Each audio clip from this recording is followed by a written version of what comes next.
Bonjour. Voilà, bonjour, je suis contente de vous retrouver pour ces cours que l'on appelle ici à la Libre Université des cours didactiques, qui sont en fait des cours que l'on pourrait nommer comment aider, comment mieux aider ou comment faire pour avoir toutes les bases pour mieux aider dans le cadre de la relation d'aide. Mais finalement, ces cours peuvent servir aussi simplement à mieux communiquer avec les autres, à mieux comprendre comment on fonctionne, à mieux comprendre comment fonctionnent les autres et à se libérer d'un certain nombre de difficultés qu'on rencontre tous dans notre vie et d'où nous avons bien du mal à nous dégager. Je voudrais commencer par remercier tous ceux auprès desquels j'ai appris ce que je vais vous dire maintenant. Et il y en a beaucoup, donc je vais nommer ceux qui me viennent tout de suite parce que j'ai passé beaucoup de temps avec eux. Je commencerai par Rémi Filiosa, qui est aujourd'hui à la retraite et qui a été vraiment un professeur très précieux. Je pense aussi au docteur Marx, avec lequel j'ai travaillé pendant de nombreuses années, à Claudie Ramon, à Françoise Taquer-Brun et à beaucoup d'autres. C'est grâce à eux que j'ai compris tout doucement ce que c'était que se comprendre, que comprendre les autres et que mieux communiquer avec les autres et comment aider les autres. Et puis bien sûr, par la suite, il y a eu Idriss Lahore avec lequel je travaille aujourd'hui et qui m'a apporté des éléments très précieux qui ne rentrent pas directement dans le cadre de ces cours. Alors, ce qui est très important quand on veut apprendre à mieux communiquer avec les autres, à mieux comprendre les autres dans la vie ou pour aider simplement, eh bien, c'est de se connaître. Il faut apprendre à se connaître. Et il y a de multiples façons de se connaître. La presse People nous donne plein d'éléments à travers de nombreux tests qui sont proposés, sur lesquels les gens se jettent en règle générale, ce qui montre vraiment une soif commune à tous les humains de se connaître mieux. Et on ne sait pas, en fait, comment se connaître. On ne sait pas comment observer, qu'est-ce qu'il faut observer. Et une fois qu'on a observé en nous un certain nombre d'automatismes et de mécanismes, pour autant, nous ne savons pas comment nous en débarrasser. C'est l'impression que ça nous laisse, c'est que nous sommes tout à fait dépendants de ces mécanismes et que bien qu'ils nous fassent énormément souffrir et qu'ils fassent aussi beaucoup souffrir les autres, eh bien nous sommes comme emprisonnés dans cette machine, dans cette mécanique-là et nous ne savons pas en sortir. Alors pourquoi nous ne savons pas en sortir ? Il y a plusieurs niveaux de compréhension et là je m'adresse à vous au niveau psychologique, tel que peut par exemple l'aborder l'analyse transactionnelle qui est mon outil de prédilection, mon outil de base. L'idée c'est que nous sommes totalement conditionnés par notre éducation et qu'en arrivant dans une famille donnée, dans un pays donné, dans une religion, une tradition donnée, eh bien, nous allons recevoir un certain nombre de messages de la part de nos parents et de notre environnement qui vont nous permettre de comprendre et de voir le monde d'une certaine manière. Et il est tout à fait impossible que ce soit autrement. En venant au monde, par exemple, aujourd'hui au Wald, dans une famille catholique, en 2009 ou 2010 même maintenant, eh bien, j'ai forcément une certaine vision du monde qui est très rétrécie. Elle est limitée simplement à ce que m'apprend ma famille, elle est limitée au pays dans lequel je suis et à ce que je vais vivre comme expérience pendant ces premières années. Et ensuite, mes parents, qui eux-mêmes sont conditionnés par leurs propres parents et par leur propre famille, vont me donner un certain nombre de messages qui vont être différents en fonction du fait que je suis née le premier, le deuxième ou le troisième. Si par exemple j'arrive dans une famille, le sixième d'une famille, et que ma mère est fatiguée de ses multiples grossesses et que mes parents traversent une période extrêmement difficile, il est évident qu'en venant au monde à ce moment-là, dans cette famille-là, dans la vie de cette famille-là, les messages que je vais recevoir vont être totalement différents de ceux de mon aîné, qui est arrivé le premier, au moment où mes parents s'aimaient, à la folie, et où ils n'avaient que lui à s'occuper, où tout allait bien dans leur existence et dans leur vie. Et donc je vais recevoir des messages qui vont être d'abord des messages non verbaux. Par exemple, lorsque je vais avoir faim dans mon petit lit et que je pleure tout petit, comme ça, tout bébé, on va mettre longtemps avant de venir me chercher parce que ma mère est très occupée et que mes frères et sœurs sont très occupés aussi. Et donc, je vais crier pendant longtemps. Et ça va durer pendant quelques semaines. Ça ne sera pas seulement une fois, ça va être 2 fois, ça va être 10 fois, ça va être 30 fois. Et puis au bout d'un moment, je vais comprendre que ça ne sert absolument à rien de crier peut-être. Que de toute façon, quelqu'un viendra uniquement quand il aura le temps. Et c'est pas de moi dont ça dépend. C'est quelque chose qui est complètement indépendant de moi. Je suis dépendant du fait que les autres veuillent ou ne veuillent pas s'occuper de moi. Et peut-être je vais recevoir comme information non verbale, ça ne sert absolument à rien de t'exprimer, ça ne sert absolument à rien de crier. Finalement, pour qu'on accepte que tu existes, le mieux c'est que tu te taises, le mieux c'est que tu attendes et que tu sois même content lorsqu'on s'occupe de toi parce que tu n'es pas très important dans cette famille. Dans d'autres endroits et pour d'autres personnes, eh bien, je vais très rapidement me rendre compte que lorsque je crie fort et que je pique de grosses colères, parce que j'ai la chance d'avoir une grosse voix, je suis un petit garçon plein d'énergie, eh bien, à ce moment-là, ma mère va se précipiter et va me donner à manger. Et je vais en tirer comme conclusion que finalement, quand on crie très fort et qu'on pique de grosses colères, on a plus de chances de voir arriver quelqu'un et d'obtenir l'attention des autres. Et ainsi, je vais recevoir beaucoup de messages non verbaux, comme la façon, par exemple, de me prendre dans mon lit avec douceur et tendresse, ou au contraire, parce que tout le monde est pressé, avec brusquerie, en me secouant, en me brutalisant un peu pour que je mange vite, pour que personne puisse perdre de temps avec moi. Tout ça, ce sont autant de messages qui s'inscrivent en moi, dans mon corps, au niveau émotionnel, et qui vont s'ancrer très fort et qui vont rester tout le temps dans ma vie. Et je vais très rapidement recevoir en gros des messages, il y en a 4 ou 5 qu'on pourrait nommer. Tu as le droit d'exister si tu es très gentil, c'est-à-dire si tu fais plaisir à tout le monde, si tu n'embêtes personne, si tu prends soin plus des autres que de toi-même, là tu as le droit d'exister et là on t'aime. Ou alors je vais recevoir d'autres messages, tu as le droit d'exister, si tu te mets en colère, que tu te révoltes, à ce moment-là tu as le droit d'exister parce que les autres s'intéressent à toi dans ces cas-là. Pour d'autres, tu as le droit d'exister si tu ne dis rien, si tu prends sur toi, que tu ne montres jamais aucune émotion, que tu ne manifestes jamais aucun besoin et que tu te débrouilles tout seul. À ce moment-là, tu as le droit d'exister et nous, on t'aime et on veut bien que tu sois là. Et pour d'autres, tu as le droit d'exister si tu es parfait, si tu fais tout exactement comme on te le dit, si tu es obéissant, si tu ne fais pas d'erreur, si on est fier de toi, si tu es le meilleur aussi parfois. À ce moment-là, on t'aime beaucoup et tu as le droit d'exister. C'est-à-dire que nous recevons des messages qui nous disent que nous avons le droit d'exister à condition que. Et ça nous marque extrêmement fortement, très très fortement. Nous avons des ancrages même dans notre corps, dans nos émotions, dans notre mental, en lien directement avec ces messages qu'on a reçus, qui sont non-verbaux, donc qui ont été donnés par le regard ou par une façon de nous toucher, par une façon de s'adresser à nous, de s'occuper ou de ne pas s'occuper de nous. Et puis ensuite par des messages verbaux que nous ont donnés nos parents. Sois gentil, dis bonjour à la dame, sois propre, toutes ces choses qui ont servi aussi à nous éduquer et dont nous avons bien entendu eu besoin. Alors à 6 ou 7 ans, j'ai une vision du monde très précise. Je sais, j'ai une idée de ma place dans le monde, j'ai une idée de comment le monde peut se comporter avec moi, et puis j'ai tout un tas de croyances qui sont liées directement à ce que je viens d'expliquer juste avant.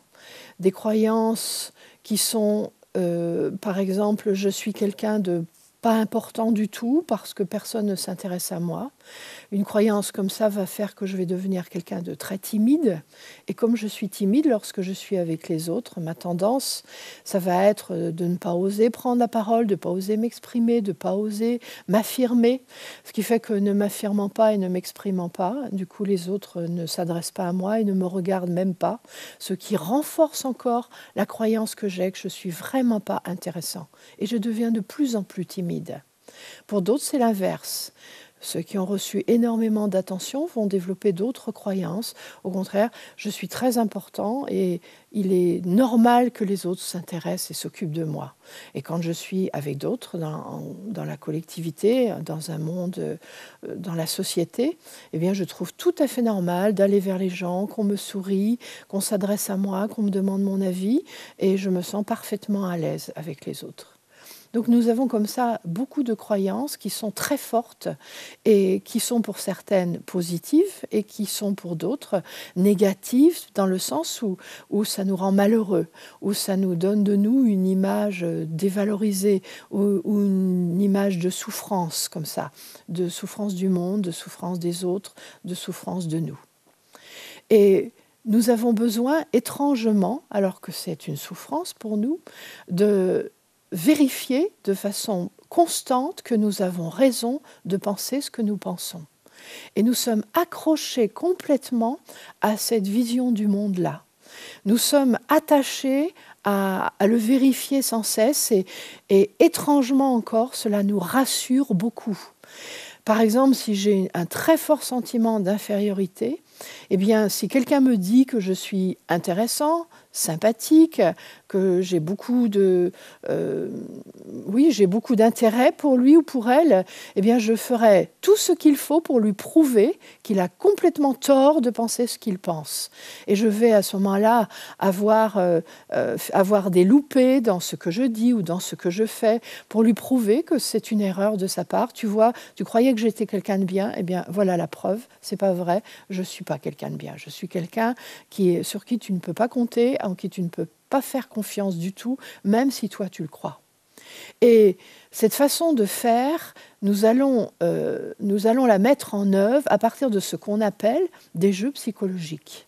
Ce sont les jeux psychologiques que nous allons jouer dans notre vie qui vont nous permettre de confirmer en permanence que nous avons raison de penser ce que nous pensons.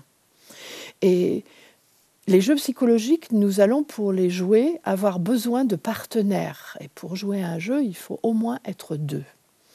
Et nous n'allons avoir aucun problème pour trouver des partenaires de jeu puisque chacun d'entre nous joue en permanence. Eric Berne, qui est le père de l'analyse transactionnelle, disait que nous passons quelquefois 80 à 90% du temps dans une journée à jouer à des jeux.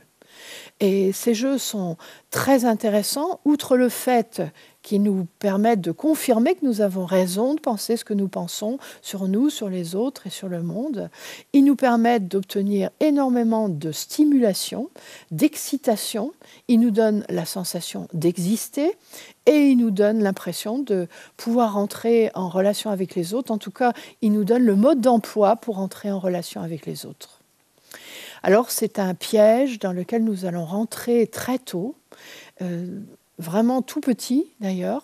Nous le faisons aussi par modélisation vis-à-vis de nos parents qui jouent eux-mêmes depuis très longtemps, tout comme nos grands-parents d'ailleurs le faisaient exactement de la même façon. Il y a 3 grands rôles pour jouer à ces jeux psychologiques.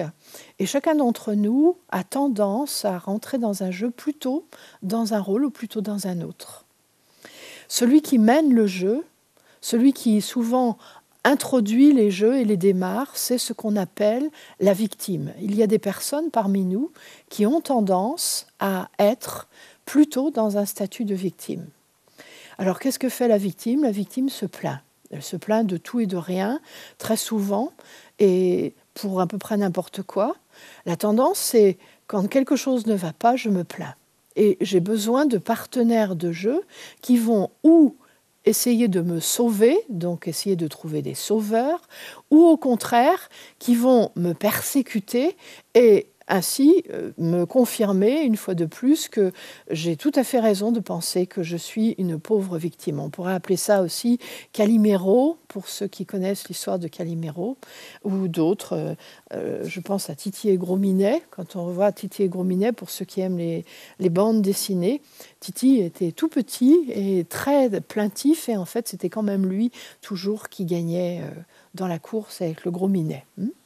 Donc la victime, effectivement, a le pouvoir, même si elle n'en a pas du tout conscience, elle a aussi énormément d'énergie, parce qu'il en faut beaucoup pour maintenir ce statut pendant pratiquement toute une vie, même toute une vie pour la plupart des personnes. À quoi ça sert d'être victime et qu'est-ce que la victime va se confirmer en jouant à des jeux de victime ? D'abord, elle va se confirmer qu'elle est complètement impuissante, donc elle n'est pas capable de faire ce qu'elle devrait faire. Elle va avoir aussi un argument, c'est que tout ce qui lui arrive, c'est forcément la faute des autres, et donc elle ne prendra pas la responsabilité de ce qui lui arrive, et en extension, elle ne prend pas la responsabilité de sa vie non plus. C'est-à-dire pour la victime, à partir du moment où j'ai l'impression que ce qui m'arrive, c'est la faute de quelqu'un d'autre, ou la faute de pas de chance, ou la faute à la vie, ou à mes parents, ou à autre chose, eh bien, je me sens tout à fait incompétent pour changer quoi que ce soit, et je reste et je me maintiens dans cet état de victime. Mais pour rester là, il me faut vraiment des partenaires, parce que sans partenaire, j'y arriverai pas. C'est vrai que je peux être victime et sans arrêt, dans ma tête, ressasser tout le temps les mêmes choses, mais l'aide des autres est quand même très précieuse. Et le partenaire idéal de la victime, celle d'ailleurs qui a besoin de trouver des victimes, c'est le sauveur. Les personnes qui sont sauveuses ont besoin absolument d'avoir des victimes pour se sentir exister. Quand on est plutôt sauveur, notre croyance, c'est que nous sommes indispensables et nous avons besoin d'être indispensables aux autres pour nous sentir exister. Si je ne me sens pas indispensable aux autres, à ce moment-là, j'ai l'impression que tout s'écroule et que je n'ai plus qu'une chose à faire, à mon tour, c'est de mourir. Donc j'ai besoin absolument de victimes pour me sentir exister et pour jouer à ce jeu. Donc victime et sauveur se rencontrent de façon naturelle et n'ont même pas besoin de se connaître, ça se fait de manière instantanée. Et puis, parfois, la victime, qui a tendance à agacer certaines personnes, va agacer particulièrement les persécuteurs, qui ont comme croyance, eux, qu'ils sont les seuls à savoir bien faire les choses, à savoir bien travailler, à savoir comment il faut faire, et qui ont besoin de personnes à qui ils vont apprendre comment se comporter mieux, autrement, ou de façon plus juste. Et donc les victimes qui sont toujours à côté de la plaque vont être les partenaires de jeu tout à fait idéales, parce que dans un premier temps, elles vont donner envie de les aider, c'est vrai, et dans un deuxième temps, comme elles vont faire capoter tout ce qu'on va mettre en œuvre pour les aider, elles vont énerver le persécuteur qui va se confirmer encore une fois que heureusement qu'il est là et pour faire en sorte que les choses marchent bien. Donc les uns comme les autres, nous avons besoin les uns des autres et nous pouvons jouer à 2, à 3 ou nous pouvons jouer à beaucoup plus nombreux que ça. Je vous conseille un film avec Junio, oui, avec l'acteur, c'est Junio, qui s'appelle Oui mais, et qui est un film qui a été construit autour justement des principes de l'analyse transactionnelle et qui montre bien comment on joue dans notre vie, et comment ça fonctionne. Et c'est vraiment très intéressant, c'est fait aussi avec un certain humour. Si vous pouvez le regarder, vous en tirerez beaucoup de profit. Ce film s'appelle Oui mais, et c'est vrai que ce jeu Oui mais est le tout premier jeu qui a été trouvé par Eric Berne. C'est aussi le jeu qui est le plus joué au monde et qui permet à la fois aux victimes, aux sauveurs et aux persécuteurs de passer un moment ensemble et de se confirmer ce que chacun croit profondément de lui et du monde. Pour jouer à ce jeu, il faut qu'il y ait une victime qui se plaigne. Alors, la victime se plaint, par exemple, de ne pas dormir depuis 3 semaines. Donc, imaginons que vous ayez une collègue de travail ou un client qui se plaigne de ne pas dormir depuis 3 semaines. Donc vous avez immédiatement vous vous sentez intéressé par cette personne, ça vous fait un peu de peine et ça réveille en vous immédiatement le sauveur. Vous demandez à cette personne pourquoi elle ne dort pas depuis 3 semaines. Alors elle vous raconte qu'elle ne dort pas depuis 3 semaines parce que elle est obligée de rester très tard, de se coucher vers 1 ou 2 heures du matin pour attendre son mari qui travaille de nuit et qui a besoin de parler avec quelqu'un. Et la personne est tout à fait convaincue qu'elle est obligée de faire ça depuis 3 semaines, ce qui explique pourquoi elle est fatiguée. Alors, à partir du moment où vous avez compris ça, vous commencez à donner des arguments à la personne et le jeu, c'est « et pourquoi est-ce que tu ne ?» Et là, vous allez lui donner des options. « Et pourquoi est-ce que tu ne ?» Et à ce moment-là, vous allez lui dire, par exemple, tu ne dors pas, et puis tu attends plutôt dans la journée quand il se réveille, plutôt que de lui parler à 1 heure du matin, pour qu'il raconte ce qu'il a raconté. Parce que finalement, quand il arrive à 1 heure du matin, il doit être fatigué lui aussi. Et le temps que vous passez à parler, c'est un temps à la fois qui te fatigue et à la fois qui le fatigue. Ça serait mieux si vous le faisiez quand il est réveillé dans la journée. Et là, la personne va avoir un argument. Et elle va dire « oui, mais ». Oui, mais si je fais ça dans la journée, quand il se réveille, c'est lui qui n'est pas en forme et qui n'a plus envie de parler. Alors à ce moment-là, il vaut mieux que je fasse quand il arrive, parce que là, il est vraiment prêt à parler avec moi, alors que si c'est dans la journée, il est plus prêt à parler avec moi. Et vous allez de nouveau avoir un autre argument à donner à la personne pour essayer de l'aider à trouver une solution à son problème. Et vous allez aller très loin. Vous allez lui dire quand même, c'est pas un bébé, ton mari.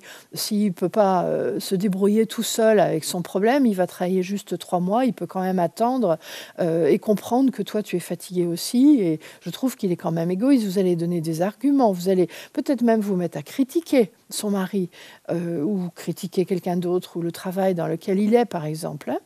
Et à chaque fois que vous allez donner un argument, la personne va avoir une objection immédiate. Au bout d'un certain temps, qui va durer 10 minutes, un quart d'heure, vous serez à court d'arguments. Par contre, la victime, elle n'est jamais à court pour vous donner le contre-pied de ce que vous avez proposé. Elle n'est jamais à court pour vous donner l'inverse de ce que vous allez proposer, pour trouver un argument pour ne pas le faire. Et vous, au bout de quelque temps, vous commencez à être un petit peu fatigué, un petit peu agacé, et vous vous sentez victime à votre tour. Vous avez l'impression qu'on vous a fait perdre 10 minutes, un quart d'heure, alors que vous essayez simplement d'aider quelqu'un et qu'au bout de ce quart d'heure, ça n'a servi absolument à rien. Alors vous vous sentez victime à votre tour. Et cette personne commence même sérieusement à vous agacer. Quand vous la regardez avec la tête qu'elle a, et la tête un peu misérable comme ça, vous avez des pensées qui vous viennent. Écoute, puisque tu veux trouver aucune solution pour ton problème, tu as qu'à te débrouiller avec. Peut-être même que vous allez jusqu'à le lui dire directement et que vous passez à ce moment-là dans le rôle du persécuteur. C'est-à-dire vous êtes d'abord sauveur, ensuite victime et ensuite persécuteur. Puisque lorsque quelqu'un nous a pris, entre guillemets, du temps pour l'aider à sortir d'un problème, en tout cas c'est ce que nous avons cru, et qu'à la sortie, notre aide n'a pas été du tout acceptée, ou même a été rejetée, eh bien, effectivement, nous passons dans ce rôle de victime et ensuite dans le rôle du persécuteur. Donc vous voyez que quand on rentre dans un jeu par une porte, on passe aussi par les autres rôles et on sort en général par une autre porte. Ce jeu oui mais est extrêmement répandu et se joue constamment. Et vous aurez l'occasion, si vous êtes dans un rôle d'aidant, très souvent d'avoir des clients essayant de vous faire entrer dans ce jeu. Et il est très important de le voir arriver, le jeu. C'est-à-dire, pour qu'il n'y ait pas de jeu, il ne faut pas rentrer dedans. Et pour qu'il n'y ait pas de jeu, il faut ne pas accrocher à l'hameçon que l'on vous tend. Puisqu'un jeu, c'est un peu comme la pêche à la ligne. Vous mettez un hameçon au bout d'une ligne, vous mettez un petit asticot au bout de l'hameçon, vous plongez tout ça dans l'eau et vous attendez que quelqu'un morde. Alors, en l'occurrence, un poisson morde. Et quand on joue un jeu, on fait la même chose. Il y a une ligne, il y a un hameçon, il y a un asticot, et il faut que quelqu'un morde pour que le jeu commence. Ne soyez pas celui qui mord à l'hameçon que l'autre vous propose. Si un client se plaint, il se plaint, il n'est pas en train de vous faire une demande. Et donc, si vous répondez à la plainte en faisant une proposition d'aide, vous allez démarrer un jeu et vous ne savez absolument pas quand est-ce qu'il se terminera et votre aide sera parfaitement inefficace. Alors, puisque l'on parle là de relations d'aide, ce jeu Oui mais est particulièrement joué par les personnes justement qui n'ont pas appris ces choses et qui rentrent très spontanément dedans. Il faut toujours se méfier de ceux qui veulent apprendre un métier d'aide avec l'argument « j'aime aider, j'ai envie d'aider les autres parce que j'aime les autres et j'ai toujours envie de faire quelque chose pour les autres ». C'est un bon argument à condition de savoir éviter justement le piège des jeux psychologiques. Il y a, si vous êtes spontanément quelqu'un qui aime aider, il y a 5 pièges que vous pouvez repérer dans ce que j'appelle la mallette du sauveur. 5 pièges. Et ces pièges-là, il faudrait vraiment que vous les ayez en vous de façon constante, que vous les connaissiez par cœur, de manière à repérer chaque fois que vous allez avoir la tentation de rentrer dans un jeu avec quelqu'un. La première chose que l'on va trouver dans la mallette du sauveur, c'est justement « je suis sauveur chaque fois que j'aide quelqu'un qui ne me l'a pas demandé ». Et ça, c'est le premier piège le plus important. Il faut comprendre que quand quelqu'un se plaint, ça n'est pas pour être aidé, même si ça en a l'air. Lorsque quelqu'un se plaint, il faut vérifier que cette personne lorsque quelqu'un se plaint, elle se plaint pour confirmer une croyance qu'elle a. Elle ne se plaint pas pour que vous l'aidiez. En tout cas, de façon consciente, il peut y avoir une aide, une demande d'aide, mais de façon inconsciente, la personne qui se plaint ne souhaite pas que vous l'aidiez. Elle souhaite simplement que vous l'écoutiez se plaindre de manière à se confirmer qu'elle a raison de penser ce qu'elle pense, qu'elle est malheureuse, qu'on lui veut du mal et qu'elle ne peut pas sortir de son problème. Et donc, il y a un réflexe à avoir lorsqu'une personne se plaint, quel que soit l'objet de la plainte. Ce n'est pas de proposer quelque chose pour l'aider, comme on le fait dans le jeu psychologique Oui mais. Pourquoi est-ce que vous ne feriez pas ça? Pourquoi est-ce que tu ne ferais pas ça? Il faut vraiment éviter ça. Lorsque quelqu'un se plaint, la réponse immédiate à faire, c'est « de quoi avez-vous besoin? Est-ce que tu as une demande ?» C'est-à-dire qu'il faut que la personne transforme sa plainte en une demande concrète et objective. Et c'est ce que nous faisons lorsque nous aidons quelqu'un dans le cas d'un métier d'aide, quel qu'il soit, quelle que soit la méthode utilisée. Un client vient, je ne lui demande pas « qu'est-ce que je peux faire pour vous ?» Qu'est-ce que je peux faire pour vous? C'est déjà se mettre dans le rôle du sauveur. Je vais lui demander « de quoi avez-vous besoin? Quelle est votre demande? Pourquoi êtes-vous venu me voir ?»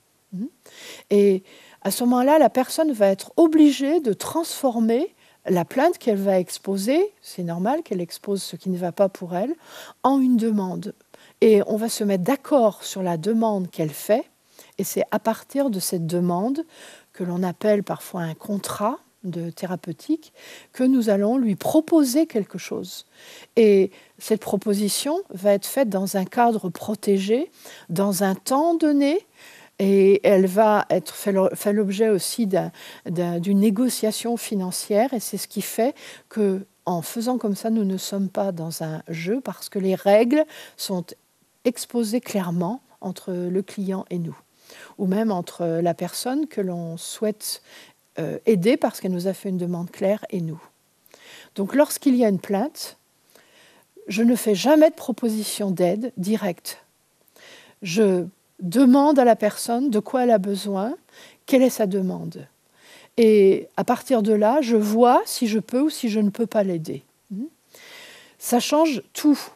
Ça change tout, ça change en premier lieu qu'en faisant comme ça, je ne rentre pas dans un jeu et je vais entrer avec la personne dans une relation adulte-adulte qui nous permettra à l'un comme à l'autre de nous sentir dans notre droiture intérieure et de pouvoir être une véritable aide, même l'un pour l'autre parfois. Donc, jamais je n'aide alors qu'on ne me le demande pas. Et jamais quand il y a une plainte. Ça, c'est la première chose. Ensuite, la deuxième, imaginons qu'une personne m'ait fait une demande claire et que je n'ai pas envie d'y répondre. Parce que je suis fatiguée, parce que, quelle qu'en soit la raison, parce que je n'en ai pas envie, que je n'ai pas d'obligation d'expliquer pourquoi d'ailleurs. Par exemple, quelqu'un me demande, est-ce que tu veux bien m'aider dimanche à tapisser chez moi parce que je suis seule et voilà, j'aimerais que ça soit tapissé dimanche. Maintenant que ça m'a pris de tapisser, je voudrais que ça soit fait dimanche. Et vous, dimanche, vous aviez prévu autre chose et vous n'avez certainement pas envie d'aller tapisser, il y a quelque chose d'autre que vous souhaitez faire. Vous avez parfaitement le droit de dire à la personne « non, dimanche, je ne peux pas le faire ». Parce que vous n'en avez pas envie simplement de le faire. Pourquoi est-ce que vous diriez oui si vous n'en avez pas envie? Si vous allez l'aider avec en vous le côté sauveur qu'on rencontre dans les jeux de psychologie, parce que vous ne savez pas dire non, parce que vous avez peur de lui faire la peine, parce que vous avez peur d'être rejeté, qu'on ne vous aime plus, parce que vous avez été conditionné comme ça et que vous avez l'impression que vous n'avez le droit d'exister que si vous êtes toujours en train d'aider les autres. Vous vous sentez important que si vous êtes toujours en train d'aider les autres. Si vous faites ça et que vous allez aider alors que vous n'en avez pas envie, alors que vous avez prévu autre chose, simplement parce que vous ne savez pas dire non, vous n'avez pas affirmé vos besoins, vous allez rentrer dans un jeu. Et dimanche, vous allez aider cette personne. Vous allez y aller de mauvais cœur, vous allez l'aider toute la journée, vous allez vous sentir victime parce que vous n'avez pas fait ce que vous vouliez, parce que vous avez fait passer vos besoins après le besoin des autres. Et puis vous allez lui en vouloir aussi. Et donc vous êtes victime et peut-être vous allez être aussi persécutrice et vous allez lui faire remarquer le soir en partant. Bien, je suis bien contente que ça soit terminé parce que tu vois, aujourd'hui moi j'avais prévu autre chose et maintenant je ne sais pas comment je vais faire pour faire tout ce que j'avais prévu de faire. C'est-à-dire que vous allez en partant lui renvoyer ce que vous auriez dû lui dire d'ailleurs dès le départ. La personne du coup va se sentir coupable, elle va se sentir gênée, elle se sent redevable et vous voilà dans un jeu qui n'est pas prêt de se terminer parce que ce jeu-là, il va durer longtemps. Parce que vous n'avez pas su dire non, vous n'avez pas su exprimer vos besoins, vous allez être dans un jeu de sauveur et vous allez être victime et probablement persécuteur dans pas longtemps avec cette personne. Donc le deuxième aspect, je n'aide pas si je n'en ai pas envie. Et pour sortir de ça, il faut apprendre à dire non, il faut apprendre à se poser et à respecter ses propres besoins. Il y a un troisième piège. Le troisième piège, c'est quand on aide ou qu'on pense qu'on peut aider alors qu'on n'en a pas la compétence. Si vous êtes praticien dans une méthode, quelle qu'elle soit, vous avez certainement acquis des connaissances techniques, un savoir-faire évident, mais pour autant, ce savoir-faire ou ces techniques ne couvrent pas l'ensemble des besoins de la personne qui est en face de vous.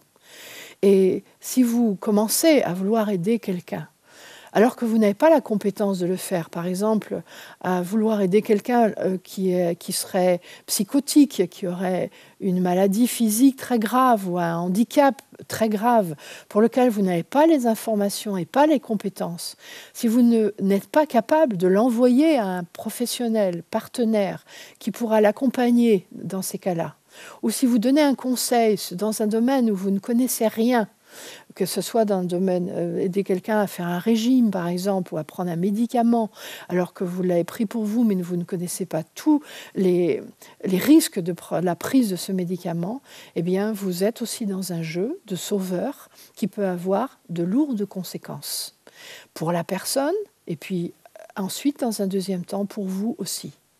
Donc chaque fois que vous aidez, que vous donnez un conseil ou que vous faites quelque chose dans un cadre professionnel ou dans un cadre privé, alors que vous n'avez pas la compétence de le faire, parce que vous n'avez pas l'humilité de renvoyer vers quelqu'un d'autre ou que vous croyez être capable de tout, eh bien, vous êtes dans un sentiment de toute puissance. Vous êtes aussi dans un jeu qui est un jeu dangereux et qui peut avoir de très lourdes conséquences pour l'autre et pour vous. Ça, c'est le troisième point. J'arrête d'aider lorsque je n'ai pas la compétence. Ensuite, il y a un quatrième point et un quatrième piège. Le quatrième piège, c'est quand, alors que quelqu'un m'a fait une demande claire, que je l'ai acceptée en conscience parce que j'avais envie de le faire, que j'ai la compétence de le faire, mais que je fais plus que ma part, plus que mon travail. Par exemple, dans mon exemple de tapisserie, j'accepte dimanche de bon cœur, et là, ce n'est pas un jeu, j'accepte vraiment de bon cœur de t'aider dimanche à tapisser chez toi. J'en ai la compétence, je sais le faire, et j'ai vraiment envie de le faire, ça me fait plaisir. Et avant d'y aller, tu m'appelles et tu me dis, est-ce que tu peux en même temps passer à tel magasin pour m'acheter quelque chose que j'ai oublié ? Et puis dans la foulée, est-ce que tu veux bien aussi passer à un autre endroit où j'ai oublié aussi d'acheter quelque chose ?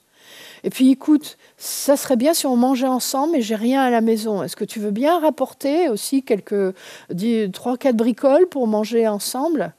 Et donc, en fait, de venir aider pour faire la tapisserie chez quelqu'un, je me retrouve en charge de faire des courses dans une grande surface, à faire la queue pendant 1 heure ou 1h15, à porter des choses lourdes qui n'étaient pas prévues. Au départ, quand j'ai dit oui à cette aide, à la maison, je me retrouve à faire la cuisine, à faire la vaisselle, à rester 2 heures de plus pour nettoyer après avoir fait la tapisserie.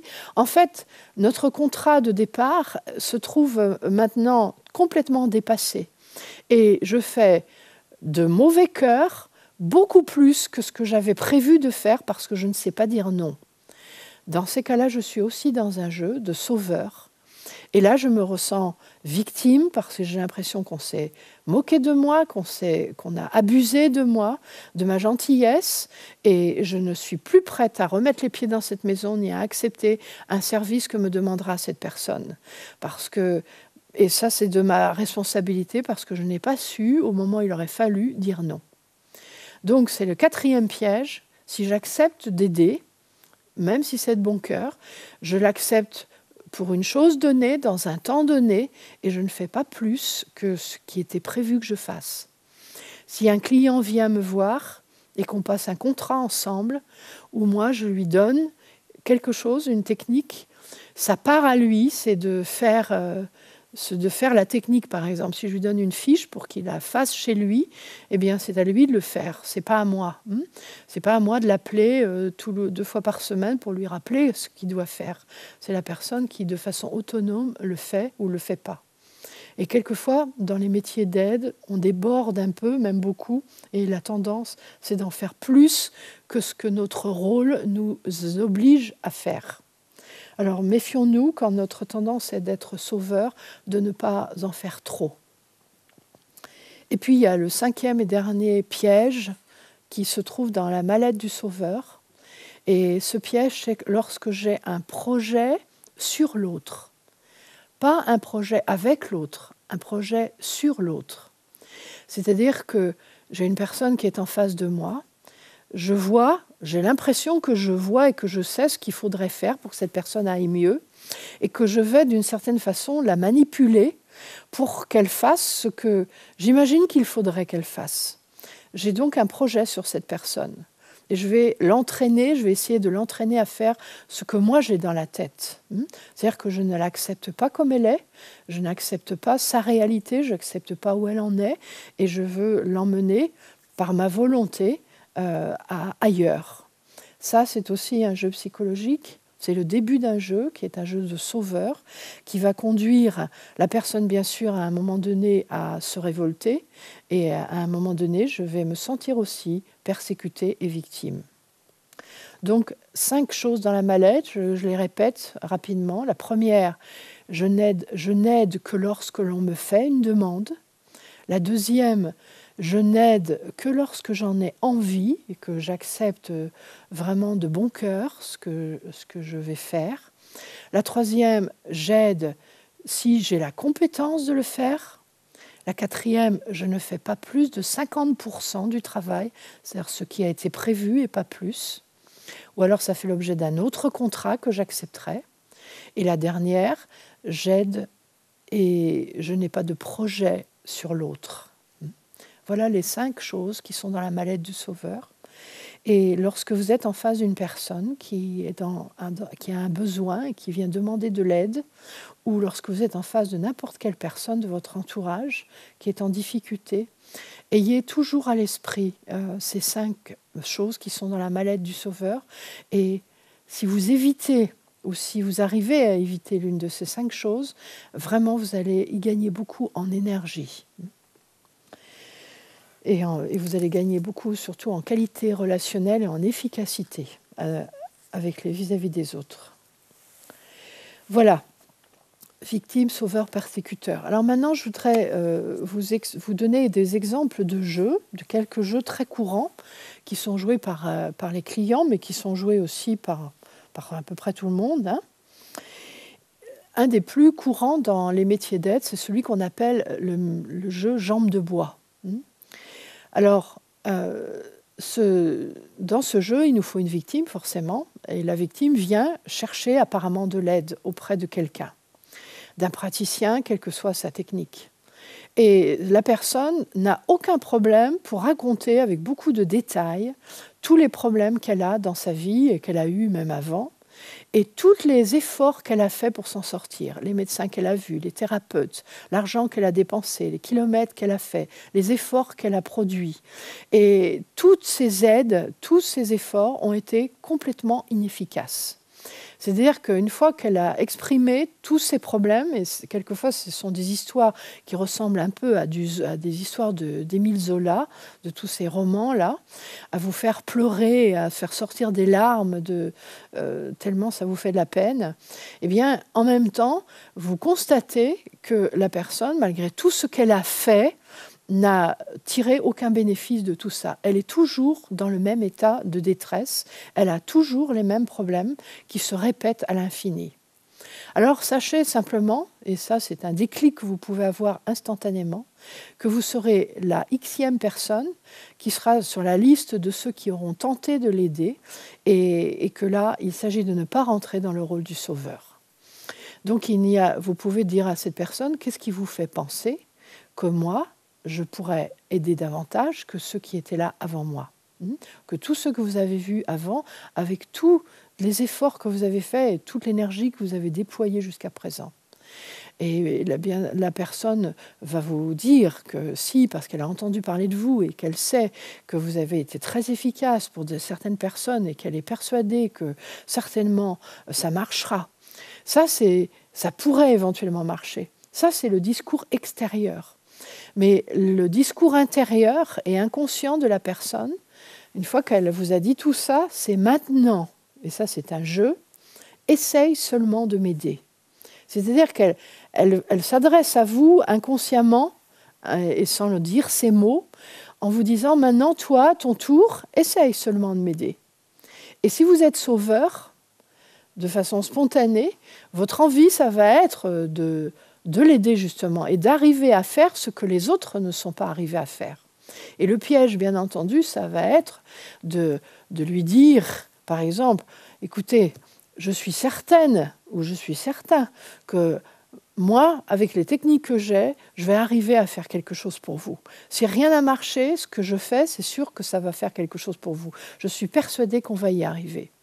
Et nous sommes partis là, dans ces cas-là, dans un rapport, dans un espèce de jeu, de combat, dans lequel vous serez de toute manière perdant, parce que la personne va mettre toute son énergie à partir de cet instant pour faire capoter, ou pour annuler tous les efforts que vous allez faire pour essayer de l'aider. Par exemple, elle vous demandera vous allez lui demander d'amener un papier mercredi prochain, qui est le papier indispensable pour qu'un dossier puisse déboucher sur quelque chose pour elle. Eh bien, mercredi prochain, la personne oubliera son rendez-vous, elle aura oublié d'aller chercher le papier, elle aura pris le mauvais papier, elle sera arrivée après l'heure de fermeture des bureaux. En tout cas, elle aura fait tout un tas de choses, effectivement, mais qui auront toutes débouché sur le fait que le papier indispensable, elle ne l'aura pas. Et si vous êtes dans une méthode comme celle qu'on peut enseigner ici, à la Libre Université, où il suffit de faire un protocole très simple, qui dure 10 minutes, qu'il suffit de faire 3 fois par semaine, par exemple, eh bien, la personne aura perdu son papier, elle aura oublié le protocole, elle va oublier de le faire. En tout cas, elle aura oublié quelque chose ou elle n'aura pas fait quelque chose qui aura permis qu'elle aille mieux, alors qu'effectivement, c'était possible qu'elle aille mieux. Donc dans ce jeu psychologique-là, vous ne serez pas gagnant et vous serez perdant. Jambe de bois, c'est ça. Et nous jouons à jambe de bois aussi dans nos couples. C'est un petit jeu social extrêmement répandu. Par exemple, dans un couple, un homme qui par ailleurs est extrêmement bricoleur et qui sait tout faire dans le garage, dans la maison, dans sa voiture et autres. Dès qu'il s'agit de faire des œufs au plat, est complètement handicapé d'un coup. Et il n'a aucun problème à raconter à tout le monde, alors qu'au finalement, il pourrait se sentir un peu humilié de le dire, mais pas du tout. Il peut exprimer à tout le monde qu'il ne sait absolument pas faire la cuisine, même les œufs au plat, et que d'ailleurs, chaque fois qu'il essaye de les faire, il fait brûler la casserole, les œufs au plat lui font mal à l'estomac, ils sont trop grillés ou ils sont trop brûlés. Et ce qui fait qu'au bout d'un moment, sa femme renonce complètement à lui demander de faire la cuisine et il est totalement débarrassé de quelque chose qui, au fond, il n'a absolument pas envie de faire.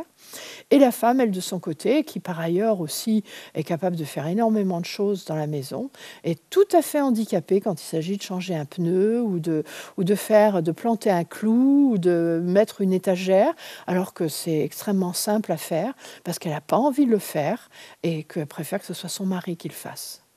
Donc au lieu que ce soit un rapport adulte-adulte où chacun au départ dit « moi j'aime pas faire ça, par contre je veux bien faire telle chose » et en échange bah, « toi tu n'aimes pas faire ça et puis moi je fais ça à la place », ça c'est un rapport adulte, et bien on rentre dans des jeux idiots comme ça, où on rentre dans un statut de victime, où on joue à ce jeu jambe de bois bah, pour obliger l'autre finalement à faire ce qu'on n'a pas envie de faire.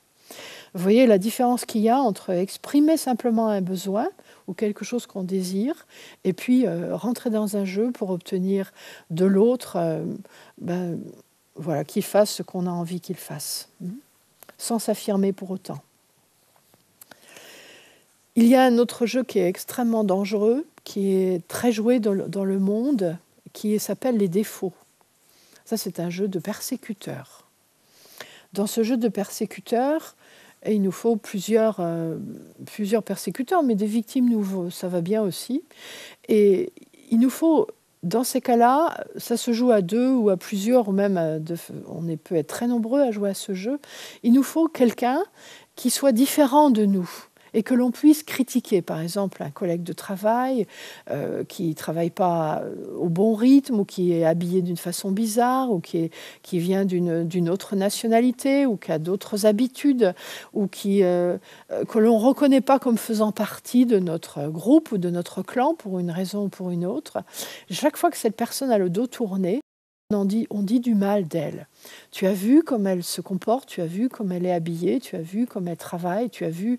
Voilà. Quand on est ensemble, on dit du mal de cette personne. Quand on dit du mal d'une personne comme ça, surtout quand on est plusieurs à le faire, ça nous déculpabilise complètement. C'est-à-dire, je n'ai pas de raison de me sentir coupable puisque toi et toi et toi et toi, vous êtes d'accord avec moi. Donc on a tout à fait le droit et tout à fait raison de penser que cette personne n'est pas bien et qu'on la rejette un peu, qu'on la mette de côté. Ce genre de jeu, les défauts, conduit à exclure une personne d'un groupe. Ça a aussi un autre intérêt pour ceux qui jouent, c'est que comme je m'occupe des défauts de l'autre, je ne vois pas les miens. Et très souvent, on sait que ce que l'on voit chez l'autre, c'est quelque chose qui existe en nous, mais qu'on n'a pas du tout envie de voir. On appelle ça aussi les boucs émissaires dans une équipe. Et si cette personne s'en va, eh bien quelqu'un d'autre viendra à sa place et nous continuerons à jouer de la même façon à les défauts, à ce jeu les défauts avec nos collègues. C'est un jeu très excitant. Lorsque quelqu'un, imaginons que vous soyez en train de parler des hommes, si vous êtes, les femmes aiment bien jouer à critiquer leur mari, qui ne font pas la vaisselle, qui ne s'occupent pas des enfants, sur qui on ne peut pas compter, qui sont égoïstes ou d'autres choses de ce genre. Les femmes aiment bien jouer à ce genre de jeu. Si arrive une jeune mariée, complètement amoureuse de son mari, qui entend ces femmes, depuis une demi-heure, dire du mal de leur mari, elle s'approche d'elle et dit quand même, vous exagérez, parce qu'il y a quand même des hommes qui sont vraiment gentils, qui sont vraiment sympas, ils ne sont pas tous pareils. La preuve, c'est que le mien, il n'est pas du tout comme ça. Eh bien, les femmes qui sont en train de critiquer leur mari trouvent que cette petite jeune mariée-là est vraiment embêtante et elle empêche de jouer. Elle la vit vraiment comme quelqu'un de très pénible et elles vont la rejeter ou la persécuter en lui disant « Écoute, tu dis ça maintenant parce que tu es jeune, mariée, mais tu verras dans quelques années, tu penseras exactement la même chose que nous. » Il est très désagréable quand on joue à les défauts d'avoir une personne arrivée pour nous faire remarquer que nous sommes en train de jouer à ce jeu. Et la tendance, c'est que ça nous rend agressifs. Le jeu les défauts conduit à exclure pas seulement une personne, parfois un groupe de personnes, parfois des peuples entiers. Et c'est bien à partir de ce jeu les défauts qu'ont été persécutés les Juifs pendant la dernière guerre et sont persécutés de par le monde depuis la nuit des temps. D'autres qui sont d'une autre nation, d'une autre religion, qui ont d'autres mœurs et d'autres comportements.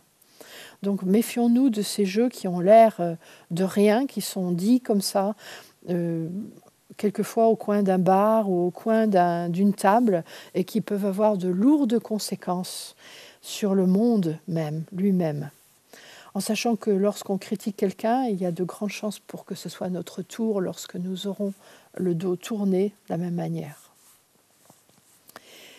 Les persécuteurs aiment bien aussi jouer à un autre jeu qui s'appelle coincer. Si vous faites une réflexion à quelqu'un, et que cette personne le prend mal, eh bien, elle va attendre le moment où elle pourra, à son tour, vous coincer à un moment où vous allez faire une erreur. Et généralement, plutôt de vous coincer devant les autres, de manière à ce que, lorsqu'elle va pointer cette erreur, il y ait des témoins pour l'entendre. Et ce jeu coincé, certains persécuteurs aiment beaucoup jouer à ce jeu. Bon, ça existe beaucoup dans le monde professionnel, où les responsables, mais pas seulement les responsables, ça peut aussi être les salariés qu'on appelle à la base, cherchent toutes les erreurs que font les autres pour pouvoir les coincer lorsqu'ils la font. Et c'est très intéressant de coincer les autres parce que ça nous donne l'illusion d'être mieux. Ça nous permet de ne pas regarder ce que nous faisons de mal. Et en tout cas, ça crée dans la relation quelque chose de très pénible où il est bien difficile de bien communiquer avec quelqu'un qui essaie constamment de nous coincer. On peut aussi coincer quelqu'un verbalement en lui posant tout un tas de questions. Par exemple, certaines femmes jalouses font ça très bien. Où est-ce que tu étais hier soir ? Eh bien, j'étais à 5 heures, je sortais juste du travail. Et après, tu es allé où ? Eh bien, après, je suis allée au pressing. Et puis après, tu es rentré à la maison tout de suite ? Oui, je suis rentrée à la maison tout de suite. Ça m'étonne parce que quelqu'un m'a dit qu'il t'avait rencontré à 6 heures, donc tu n'as pas pu rentrer à la maison tout de suite. Et de question en question, effectivement, le but, c'est d'acculer l'autre et de le piéger, de lui montrer qu'il est en train de mentir ou d'essayer de le prendre en flagrant délit de faire une erreur. Les persécuteurs jouent beaucoup à ces jeux et la conséquence, c'est qu'on s'en méfie beaucoup, qu'à la fin, les questions qui sont posées deviennent des questions qui sont vécues comme agressives, même quand elles sont tout à fait banales, et ça isole beaucoup dans la relation avec l'autre. Un autre jeu qui est un jeu aussi de sauveur, ça s'appelle le pyromane pompier. Et c'est un jeu où on peut inviter, par exemple, des personnes à se battre entre elles. Imaginons que vous soyez dans une fonction d'aide et un client qui est en face de vous est en train de vous raconter que quelqu'un d'autre a dit du mal de vous. Je suis allée voir un de vos collègues et ça ne s'est pas très bien passé avec cette personne. Et là, maintenant, je suis venue vous voir, mais je dois vous avouer que ce collègue que j'ai vu a dit du mal de vous. Et le client vous raconte le mal que ce collègue a dit de vous. Maintenant que le client vient de vous dire ça, vous ne vous sentez pas très bien. Ça provoque en vous quelque chose de désagréable. Et ou à la fin de l'entretien que vous aurez avec cette personne, vous allez l'oublier, ce qui est extrêmement rare, ou vous allez décider de ne pas aller plus loin dans le jeu, mais vous restez avec un malaise vis-à-vis de cette personne, ou alors vous allez carrément l'appeler, lui donner un coup de fil et lui raconter. J'ai eu un client là qui est venu me voir et il m'a dit que tu avais dit que j'étais quelqu'un de pas compétent au niveau professionnel. Eh bien, je dois te dire que j'apprécie pas du tout que tu aies raconté ça à un client. À ce moment-là, le collègue va dire « mais j'ai jamais dit ça ». Enfin bon, va s'engager un dialogue entre vous deux. Et quoi que dise votre collègue, vous allez garder un doute parce que ce jeu psychologique crée une espèce de pollution dans votre tête et va créer un doute dans votre esprit quant à l'honnêteté de ce collègue de travail. Même si vous affirme qu'il n'a jamais dit ça, il y a quelque chose en vous qui va rester pollué vis-à-vis de cette personne. Et il se peut que ce collègue contacte le client ou ait l'occasion de rencontrer le client qui est à l'origine de ce jeu dans lequel vous êtes rentré et qui lui dise quand même, vous avez raconté en allant voir mon collègue que j'avais dit que, donc voilà, l'histoire se complique un petit peu. Et à ce moment-là, le client qui a allumé le feu, en fait, qui a été à l'origine du jeu, en racontant ce qu'il a raconté, va essayer d'éteindre ce feu. Et il va essayer, maintenant qu'il vous a bien mis en difficulté l'un par rapport à l'autre, il va essayer de trouver une solution pour que vous soyez de nouveau bien l'un par rapport à l'autre. Alors il va revenir vous voir et vous dire « Je voulais vous dire que je vous ai dit ça l'autre jour, mais ce n'est pas ce que je voulais dire exactement. » Enfin bref, il va essayer de vous raconter une autre histoire pour que vous soyez de nouveau en bonne relation avec votre autre collègue. Et les personnes qui jouent à ces jeux font beaucoup ça. Elles racontent à quelqu'un, souvent sous le sceau du secret, ce qui a été dit sur lui. Et ensuite, eh bien, on est parti dans un enchaînement de jeux psychologiques qui peuvent durer parfois des jours, des semaines, et dans le monde professionnel, parfois des années et des années. Bien sûr, les victimes aiment jouer entre elles aussi. Et elles jouent à un jeu qui s'appelle mon malheur est plus grand que le vôtre. Donc, elles se racontent toute leur misère et puis elles font des surenchères de catastrophes. Donc, mon malheur est plus grand que le vôtre. Quand des victimes jouent entre elles, il est évident que rien ne pourra les aider à sortir du jeu et qu'à la fin de la conversation, lorsqu'elles auront arrêté de jouer, elles se sentiront encore plus victimes, encore plus malheureuses et encore plus en souffrance qu'avant. Voilà quelques jeux qui sont très courants. Il y a aussi des jeux qui durent sur des années et des années, qui peuvent amener un client jusqu'à vous. Un jeu qui s'appelle par exemple Éreinté, c'est un jeu de sauveur. Les jeux que jouent des femmes ou des hommes. Une femme, mère de famille, bien sous tout rapport, qui travaille, qui s'occupe de ses enfants, de sa maison, qui est très économe, qui est une femme qu'on appelle une femme parfaite. Le genre de femme à qui on a bien du mal à trouver des défauts, qui est coquette, qui prend soin d'elle et qui prend soin de sa relation, de son couple. Et elle porte énormément de choses dans la maison. Elle est présente partout. C'est elle qui s'occupe des parents d'élèves, des enfants, de la maison, du ménage, des courses. Elle fait vraiment tout. Quand son mari veut l'aider, il joue de temps en temps à un jeu avec elle qui s'appelle « J'essaye seulement de t'aider ». Chaque fois qu'il essaye de l'aider, ça ne se passe pas bien. Quand il veut aider dans la cuisine, il casse tout. Quand il veut aider à faire le ménage, il ne le fait pas comme il faut. Quand il veut faire les courses, il oublie toujours quelque chose.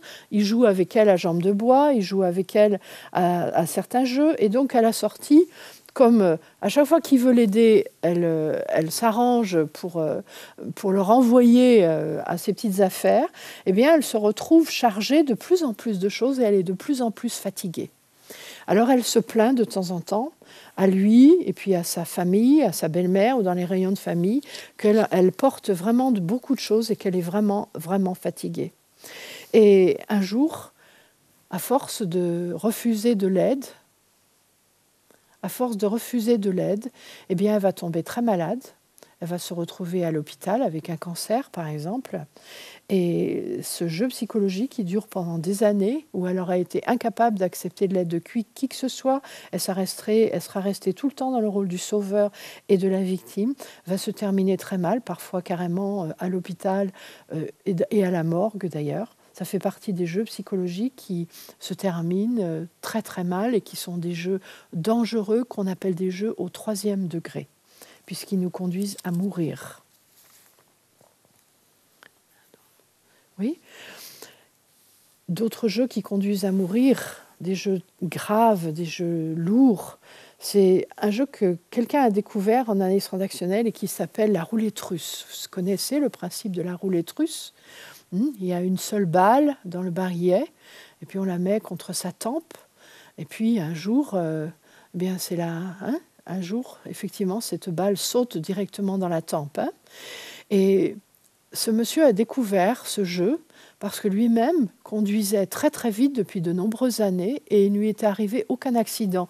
Et il était parti du principe qu'il avait beaucoup de chance et que jamais, jamais il ne pouvait avoir d'accident puisqu'il était né sous une bonne étoile. C'est d'ailleurs ce qu'on lui avait raconté quand il était enfant. Alors il conduisait très vite de très grosses voitures et effectivement, il ne lui était jamais arrivé aucun accident.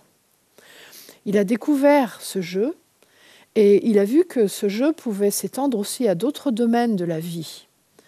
Par exemple, je ne risque pas d'attraper le sida, je ne risque pas d'avoir des problèmes d'argent alors que je peux faire faillite. À tous les gens qui prennent de très gros risques de santé, des risques financiers, des risques affectifs, des risques à différents niveaux, qui, à un moment donné, peuvent déboucher sur quelque chose de mortel ou de très grave pour la vie.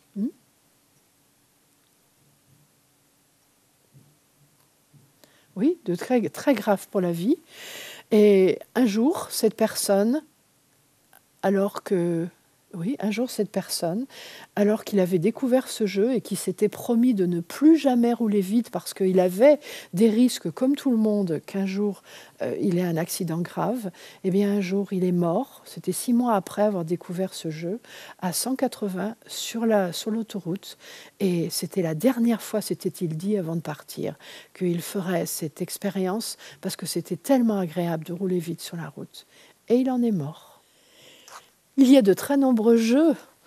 Je ne peux pas vous les donner tous, et d'ailleurs, il est peu important de se souvenir du nom de tous ces jeux.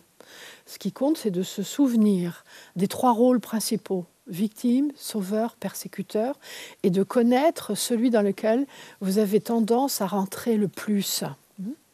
Alors vous allez me dire comment je fais pour savoir que je joue, puisque je vous ai dit au début de la conférence que nous jouions 80-90% du temps dans une journée. Eh bien, c'est très simple. Lorsque vous êtes avec une personne et que vous vous sentez mal à l'aise avec cette personne, dans la relation avec cette personne, où vous avez l'impression que vous tournez en rond dans cette relation et que quelque chose n'est pas clair entre vous, posez-vous simplement la question. Là, à cet instant, comment je me sens ? Probablement que la réponse sera « vous vous sentez victime ». Alors vous allez vous demander, et si je me sens victime, qui serait le persécuteur? Qui est le sauveur? Vous allez probablement trouver que c'est l'autre qui est en train de vous persécuter. Alors il faudra remonter un peu en arrière dans votre bobine, là, intérieure, dans votre tête, et vous souvenir qui a commencé ce jeu. Est-ce que par hasard, ce n'est pas moi qui ai démarré à être sauveur avec cette personne? Est-ce que ce n'est pas moi qui lui ai proposé une aide ou ce n'est pas elle qui a proposé une aide dont je ne voulais pas? Et vous allez très rapidement trouver qui a commencé et comment le jeu a démarré. En tout cas, lorsqu'il y a une ambiance désagréable dans une relation avec quelqu'un, c'est toujours parce qu'il y a un jeu qui est en cours et que je suis rentrée dedans ou c'est moi-même qui l'ai provoqué.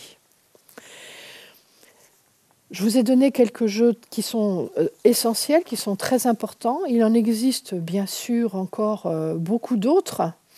Méfiez-vous lorsque vous entendez de nouvelles techniques, de nouvelles théories comme celle que je suis en train de vous expliquer, qui est issue de l'analyse transactionnelle. Il y a un jeu qui s'appelle psychiatrie. La tendance de certaines personnes qui découvrent quelque chose dans un stage, c'est en arrivant chez elles le soir, de raconter à leur famille, mais surtout de faire des lectures, de pensées ou des interprétations sur leur comportement.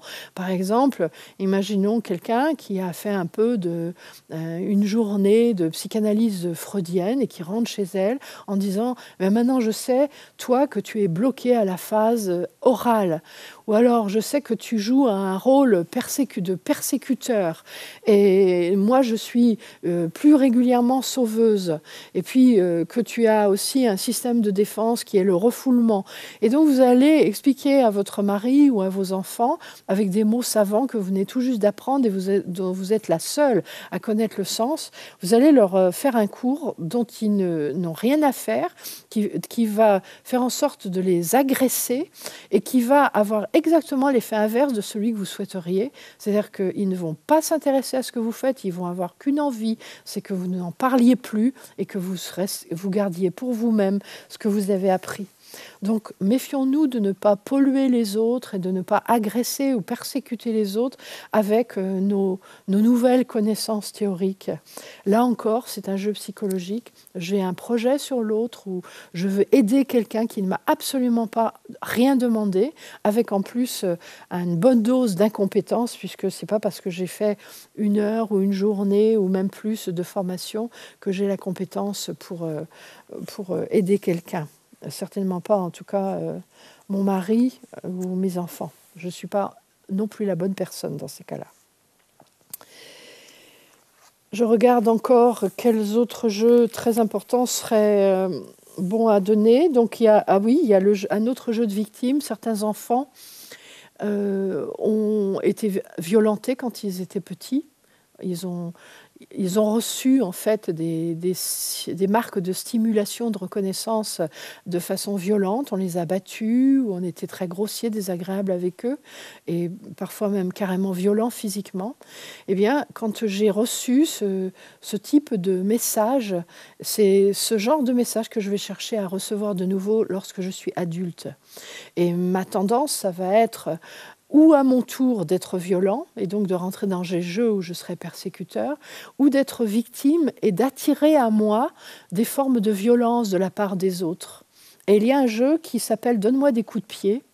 Et à l'extrême, pour donner un exemple de ce que ça peut représenter, il y a des personnes qui font la quête de temps en temps, qui viennent de certains pays et qui le font de manière qui vous agresse, avec un ton très plaintif. « S'il vous plaît, donnez... » Ouais, ce genre de ton-là. Hein.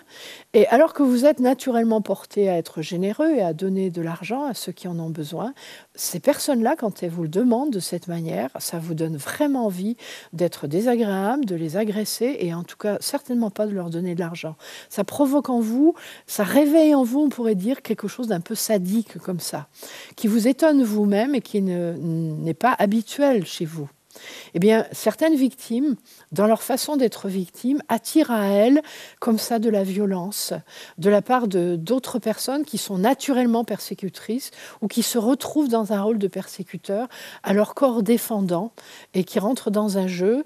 Et certains couples se marient à partir de ce jeu-là. Et il est très difficile, effectivement, dans ces cas-là, de s'en sortir. Donc, certains couples se marient. Et bien sûr, nous avons tendance à trouver le partenaire idéal dans notre vie qui va nous aider à jouer le jeu qu'on a le plus habitude de jouer. Et ce qui explique que quand l'un des deux fait un travail de développement personnel, l'autre, qui n'a plus tout d'un coup de partenaire de jeu, se sent complètement perdu et souvent va jouer ailleurs. Quelquefois, il y a des séparations lors d'un traitement thérapeutique de l'un ou de l'autre parce que le deuxième partenaire est trop en manque du jeu que vous jouiez avec lui. Mais bon, il faut simplement décider si on a envie d'avoir des relations adultes avec les autres ou si on n'en a pas envie. Maintenant qu'on a fait le tour de quelques jeux, et je vous invite à regarder chez vous comment ça fonctionne, à le découvrir aussi, la question c'est comment en sortir. La question c'est comment je vais arrêter de jouer les jeux que j'ai l'habitude de jouer. Si réellement ma vie et ma raison d'exister, donc une forme de sécurité qui m'habite, eh bien, continue à m'habiter parce que je joue ces jeux, qu'est-ce qui va m'arriver si j'arrête de jouer? C'est 90% du temps dans une journée où je joue, qu'est-ce qu'ils vont devenir ces 90% du temps si j'arrête de jouer? Et beaucoup de personnes ont peur quand elles pensent à ça de cette manière. Mais rassurez-vous, il y a d'autres façons de faire qui vont en tout cas nous donner beaucoup plus d'énergie et qui vont faire qu'on va récupérer beaucoup d'énergie. La première chose pour arrêter de jouer, c'est de ne plus rentrer dans un jeu. C'est-à-dire de décider de ne plus rentrer dans un jeu. Il y a des jeux dans lesquels vous pouvez définitivement décider d'arrêter de rentrer.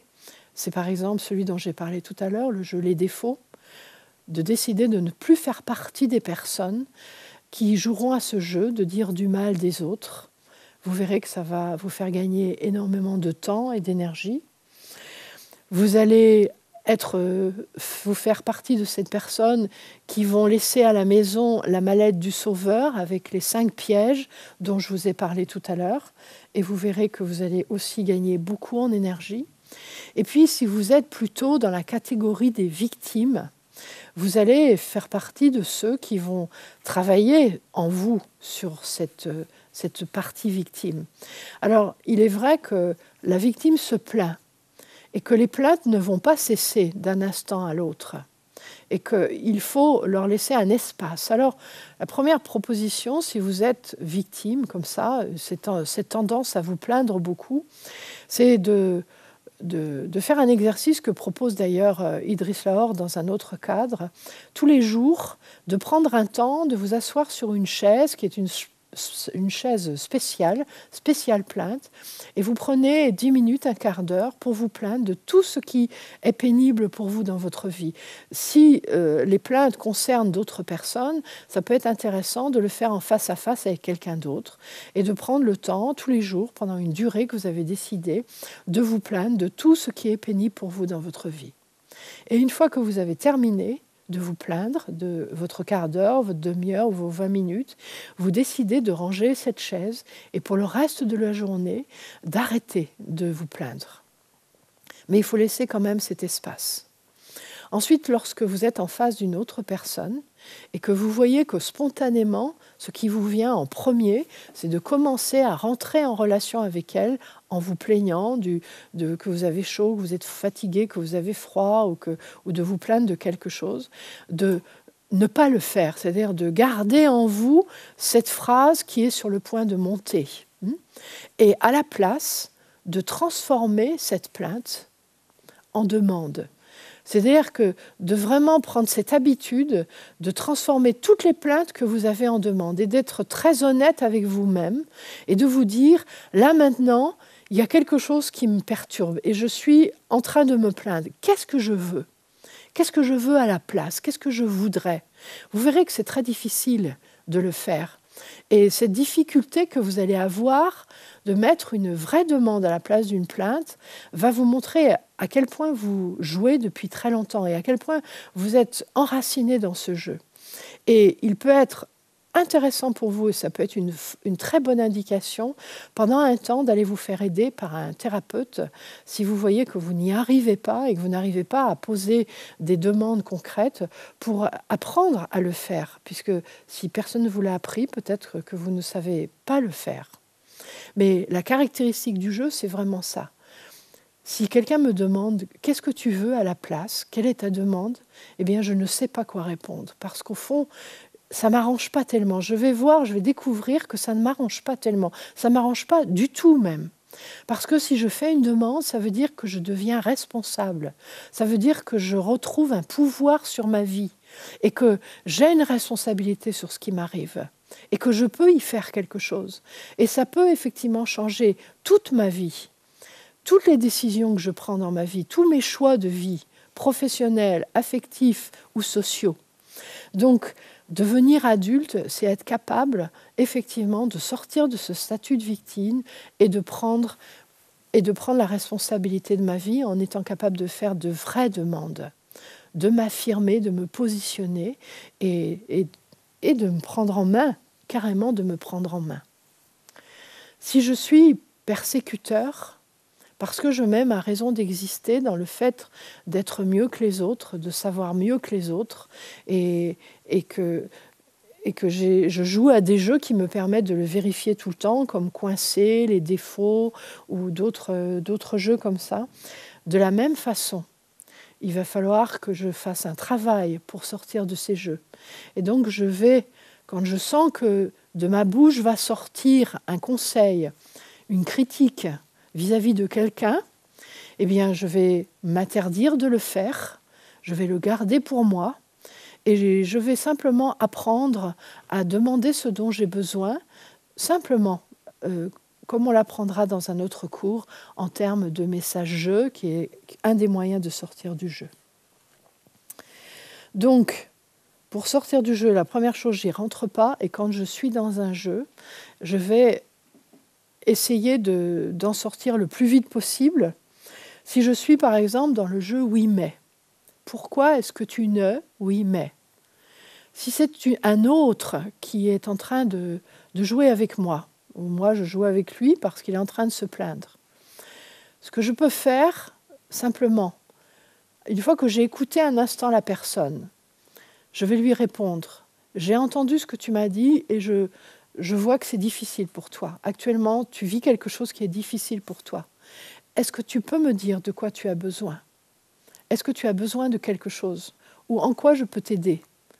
Et c'est vraiment cette phrase, je vous le redis, je vous l'ai expliqué tout à l'heure, mais c'est vraiment cette phrase qui est très importante et qu'il faut apprendre à utiliser le plus souvent possible, comme un automatisme presque. Hein. Dès qu'il y a une plainte, tout de suite, c'est vraiment ça que vous pouvez dire à la personne. Mais vous n'allez lui dire cela que si vous avez envie de l'aider. Parce que si, dès le départ, vous n'avez pas envie de l'aider, alors ne lui posez pas la question. Vous l'écoutez simplement et vous vous taisez, vous ne faites aucun commentaire, vous ne rentrez pas dans un jeu. Vous l'écoutez le temps que vous estimez, vous pouvez l'écouter, et puis ensuite, vous arrêtez de l'écouter, vous faites autre chose. Et l'écoute, c'est déjà quelque chose de très intéressant à donner à quelqu'un. Mais si vous savez que vous ne pouvez pas ou vous ne voulez pas l'aider, alors ne lui posez pas la question de quoi vous avez besoin, de quoi tu as besoin. Vous arrêtez au fait simplement de l'écouter, tranquillement. Ça, c'est vraiment un déclic à avoir. Et si c'est vous qui êtes dans le jeu parce que vous êtes la victime, à ce moment-là, il faut vraiment apprendre à poser vos problèmes et à demander de quoi vous avez besoin clairement. Vous savez, ces petits jeux-là, dans le couple, on les joue tellement couramment sans s'en rendre compte. Combien de fois votre mari, à table, vous a dit « le plat n'est pas salé, ça manque de sel ». Alors vous vous êtes levé et puis vous êtes allé chercher le sel. Mais votre mari ne vous a pas demandé de chercher du sel, il vous a juste dit que le plat n'était pas salé. Il y a dans le jeu comme ça toujours ces doubles messages qu'il faut que vous appreniez à entendre. Hein? Le message en dessous, c'était « peux-tu aller me chercher le sel ?» Et vous l'avez entendu, le message, vous êtes allé le chercher. Ce sont des exemples simples, extrêmement banals de la vie. Mais c'est un jeu psychologique. Et ce jeu psychologique, au bout de 20 ans, le jour où vous allez vouloir vous partir, passer 2 jours avec une amie pour vous, parce que vous avez envie de vous faire plaisir, mais votre mari, avec lequel vous jouez à ces jeux depuis 20 ans, il est incapable de se faire un œuf au plat, il est complètement perdu parce que vous n'êtes pas là, vous vous sentez très coupable de le laisser et peut-être même vous allez renoncer à partir parce que vous êtes rentré dans une telle relation de dépendance où vous êtes sauveuse, où lui, c'est un pauvre enfant victime et immature, que vous êtes dans une relation qui n'est pas une relation adulte-adulte, entre adultes et adultes. Tous ces petits jeux journaliers, ils sont ils sont petits, c'est vrai, ils ne sont pas lourds de conséquences, pris en eux-mêmes tout seuls, mais mis bout à bout, quand ça devient un mode relationnel et que l'on ne fonctionne qu'à partir de ce mode relationnel, eh bien on crée des liens de dépendance et des liens névrotiques qui sont des jeux psychologiques qui nous bouffent notre vie et qui nous mangent énormément d'énergie. C'est tout ça qu'il faut apprendre à éviter de faire et à reconnaître. Donc je récapitule, si vous êtes plutôt une victime, vous pouvez faire ce jeu de la plainte avec vous-même, avec quelqu'un qui n'est plus un jeu, qui est plutôt un exercice pour libérer ce que vous avez besoin de dire, si c'est vraiment trop lourd, et économiser le reste du temps, et apprendre à faire des demandes claires plutôt qu'à vous plaindre. Et si c'est trop difficile, vous vous faites aider.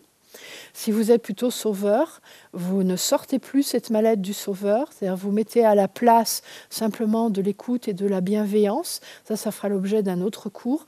Comment apprendre à écouter et à être efficace sans rentrer dans un jeu. C'est un deuxième cours. Et si vous êtes persécuteur, comme vous avez besoin beaucoup de signes de reconnaissance, vous essayez de vous les donner à vous-même, vous vous interdisez absolument de critiquer les autres et vous gardez pour vous vos réflexions désagréables. Et si vous avez vraiment besoin d'être reconnu comme étant celui ou celle qui sait mieux et qui est mieux, alors essayez de trouver les personnes qui vont pouvoir vous donner ces signes de reconnaissance, qui vont vous nourrir et vous faire du bien, ou être capable de vous valoriser suffisamment vous-même sans être obligé de trouver des martyrs pour vous sentir mieux qu'eux et vous sentir au-dessus d'eux. Parce que même à la fin, quand vous vous sentez au-dessus d'eux, quelque part en vous, il y a quelque chose qui n'est pas bien, donc qui n'est pas juste non plus. Voilà comment, éventuellement, on peut sortir des jeux, bien sûr en les observant, en les regardant de plus près, en acceptant de les voir. Il est beaucoup plus simple de les voir chez les autres que de les voir chez soi. Chez soi, c'est toujours plus difficile. Chez les autres, c'est très facile. À partir du moment où vous vous ouvrez à ces notions de jeu psychologique, vous allez sortir dans la rue, vous allez faire une course, vous allez dans un grand magasin, vous rentrez à la maison et vous n'allez voir que ça. Et vous allez voir comment les êtres humains se polluent les uns les autres par ce mode relationnel. Avec vos clients, bien sûr. Pour ceux qui sont dans ce métier de relation d'aide, il est impératif de connaître parfaitement les jeux psychologiques auxquels chacun est habitué, de les repérer chez les clients, chez nos clients, parce qu'ils vont essayer bien sûr de nous faire jouer avec eux, et bien sûr de ne jamais y rentrer, de manière à avoir vraiment un rôle d'aidant qui soit un véritable rôle d'aidant. Et nos clients seront très reconnaissants, certainement, et nous serons très efficaces pour travailler. Voilà ce que je voulais vous dire sur les jeux psychologiques. Il y aura donc une suite à ces jeux qui sont la meilleure façon d'écouter, la meilleure façon d'aider une personne une fois qu'on a éliminé ces pièges de la communication que sont les jeux psychologiques. Je vous souhaite bon courage, amusez-vous à les repérer chez les autres et chez vous. Vous pouvez le faire avec humour, ça c'est pas interdit. Merci.